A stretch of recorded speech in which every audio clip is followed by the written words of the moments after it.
चला तर आज बनवायचं आहे सांबार बरं का आपण.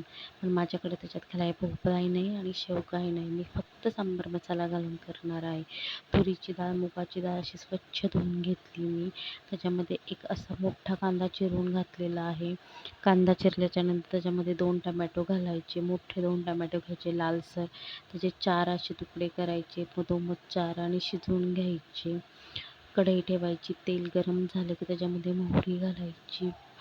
मोहरी तडली की लसूण घालायचा, लाल मिरच्या घालायच्या 2, हिरव्या मिरच्या 2 घालायच्या, कढीपत्ता घालायचा. छान फोडणी बसली की 1 चमचा लाल मिरची पावडर घालायची. मोठे 2 चमचे सांबार मसाला घालायचा. सांबार मसाला जो आहे तो माझा घरचाच आहे. खूप छान रंग आणि टेस्ट येते त्याने. आणि जी आपण शिजवलेली डाळ आहे ती घालायची. मी तुम्हाला आधीच म्हणतो माझ्याकडे भोपळाही नाही आणि शेवगाही नाही आहे.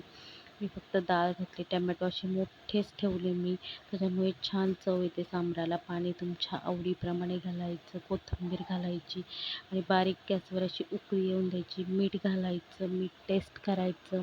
चिंच आणि गूळ मी भिजत घातलं होतं ते घातले 2 चमचे. त्याने छान टेस्ट येते. हा सांबार मसाला आहे जो मी घरीच बनवून ठेवलेला आहे.